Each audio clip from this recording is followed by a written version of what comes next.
And you, and you, and you, and you were there. Some of it wasn't very nice, but most of it was beautiful. Hello, hello, hello. Howdy. How are you? I'm doing well, recovering from our pre-recording discussions that have got us turned us into a couple little giggle pusses. So. Yes, it's a very good thing that listeners don't listen to the part that we don't record. That's true. I mean, one day maybe we'll have some outtakes or something, but probably not. That would not bode well for us. No, we would be excommunicated immediately from everything. Yes, indeed. Well, welcome back. We are here again. This is Dream Idiots. That's Mo. That's I'm Bryan. Yep, I'm Bryan. And you can now find us on pretty much every platform. And folks have been finding us happily, it looks like. So we're getting some downloads and getting some feedback. So keep on at it. Please rate and subscribe when you get a chance and let us know what you think. And I'm going first, I think. Yes, sir. Because I'm even and you're odd, right? No offense. Wait, what? Right. So two super quick updates that I'm not sure whether you saw this or not. First of all, birds aren't real. So I was watching, innocently enough, the UNC Kansas NCAA men's final recently, back toward the first of the month.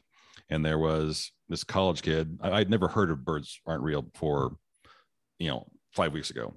And during that broadcast, there's a great big poster that says birds aren't real being held up behind Charles Barkley's head. Like, well, okay, there it is. There's evidence of it. I'd never heard it before, and there it is. And then someone that we have in common, a former prof of ours who listens to this show, posted online the fact that the whole birds aren't real movement is a joke. It's not a real conspiracy. It's kind of a conspiracy on a conspiracy. It's a meta conspiracy.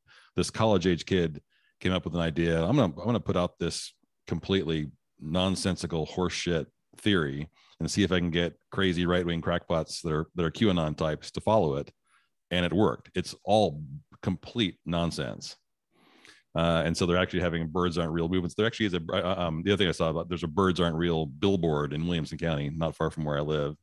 But this college kid just came up with it. It's all nonsense, but QAnon types are actually following it. So I don't know if is that a good thing? I don't. It's peculiar. It's funny. It kind of feels a little bit dangerous. Like it feels very dangerous. Yeah. What can I get people to believe? I mean, after Pizzagate and that whole sex scandal thing, that, which is just Google Pizzagate if you haven't heard Pizzagate.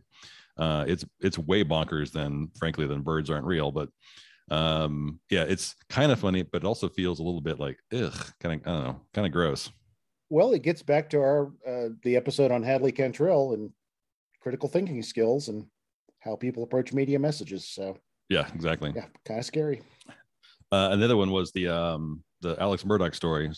South Carolina attorney and well-known piece of shit, Alex Murdaugh. The family of Mallory Beach is the young woman who lost her life by virtue of this idiot turd son, I guess. The criminal investigation apparently couldn't find the video surveillance from his house the night his wife and son were murdered, but apparently as part of the civil action, some video footage has been obtained that implicate him. So, I mean, this guy's he's toast either way, but he's now doubly toast. Apparently there is video evidence, quote unquote, that implicates him. Bye, Alex. And this came up in the civil suit from Melanie Beach's family. Apparently, okay. Yeah. And she was the young lady killed on the river with killed on the boat. Right. So, I mean, obviously, he was done either way. Going to jail for a very long time. I guess, death penalty. I don't know, but this guy's done. Well, no loss. I can't say I feel terribly bad. So. Oh no, yeah. Well, I feel horrible. I feel absolutely horrible for the Beach family and the families whose lives have been destroyed by this man. But yeah. Perhaps justice will be served. One would hope. Okay, so for my story, this isn't really a story. We're going to kind of review some scientific data here in the field of psychology. So there's a guy named Michael Slepian. He's a distinguished prof at Columbia in the School of Psychology. And so my question for you, Mo, is do you want to know a secret? One of my favorite Beatles songs. Go ahead. So basically what this prof and his team started to dive into was this perception that having a secret, maintaining a secret, is burdensome. People always say when they share a secret that a weight has been lifted, and so he was trying to wrap his brain around their brains around this notion of there must be sort of a physiological component to maintaining secrets, and so did this fairly extensive survey of folks, had 2,000 respondents, and after they culled through all this data, they figured out there were, in their estimation, there were 38 categories of secrets, which seems to me to be way too many. It's probably like 5, maybe 10. But on average, the average person had 13 secrets, 5 of which they had never shared with anyone ever. So if you want to go ahead and tell us one of yours, that's fine. One time, one summer, right. So as part of his research, I mean, so the average person carries 13 secrets, 5 of which are so uncomfortable or are so rife with embarrassment or would create a conflict that people are unwilling to share them. The further research, the more he got into it, the more it was revealed that some secrets can be good. You can create a bond if you know something that another person does not, or an off-color joke, or some insight, or you're planning a surprise birthday party for someone. You and I might plan something that is for someone else that is an innocent secret, but it's still a secret that requires some level of, playing things close to the chest, or maybe hiding some things a little bit for a positive reason.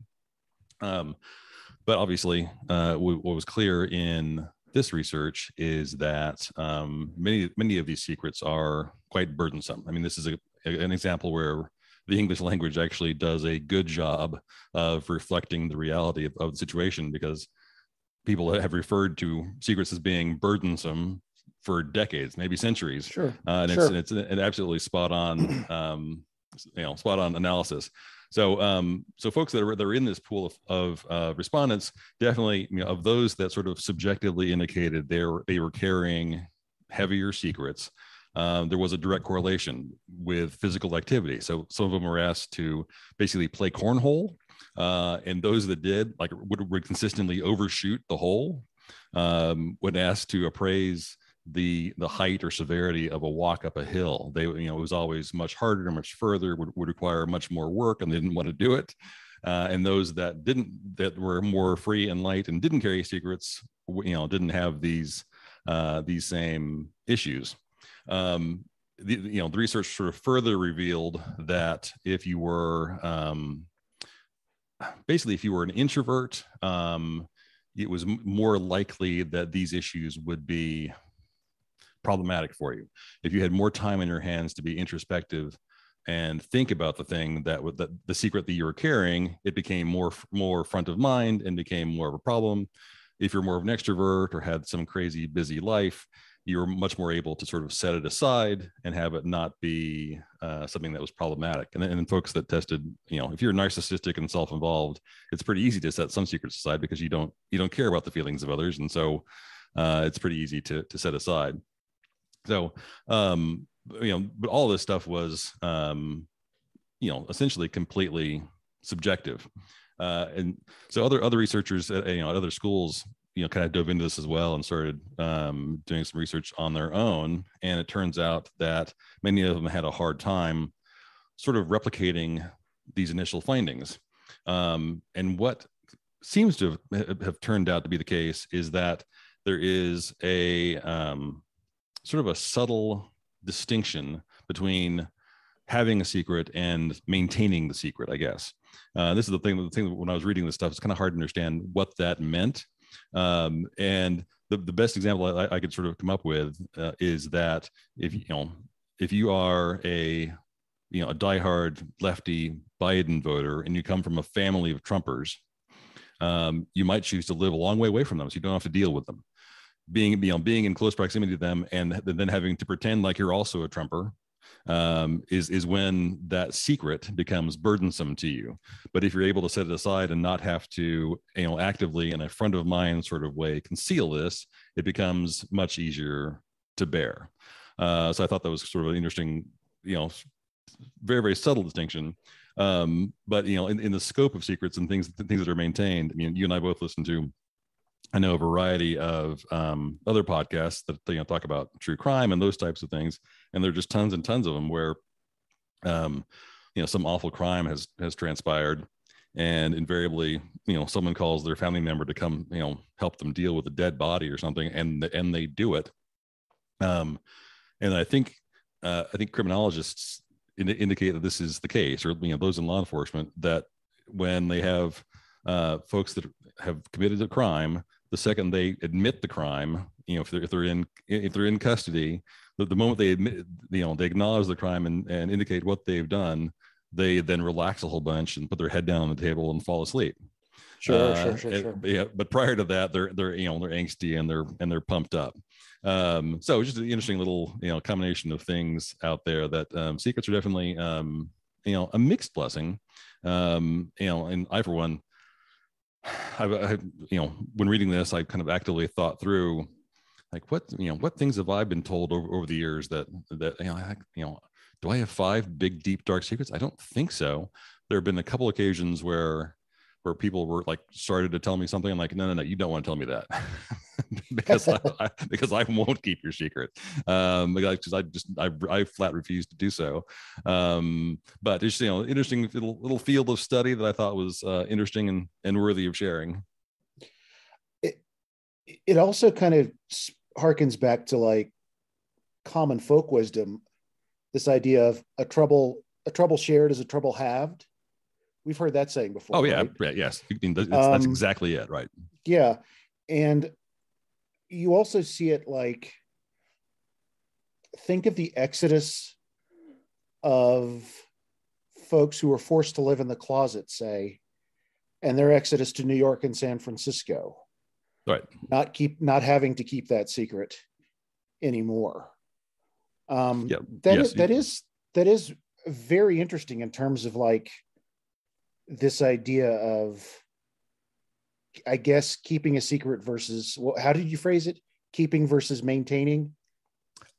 Yes, basically. See, I mean, that's a perfectly apt example. So if you're gay and you're living out in Austin, Texas, and your family back in Topeka or in wherever thinks you're straight, maybe you go back once every 18 months and you kind of smile and nod when Uncle so and so says, "Hey, why haven't you found a girl yet?" Right, and you can kind of blow it off.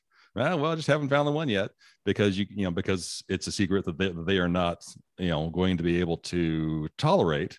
And so you create that physical distance from that conflict, and hopefully you're able to have maintain a quality of life by maintaining that distance. But if you're in the weeds every day facing that type of internal conflict, it seems pretty clear that there would be a direct negative biological impact on your body. I mean, like, would your life expectancy go down because of it? Seems like it would have to, because the hike up the hill will be a hike up the hill as opposed to being able to casually walk up the hill.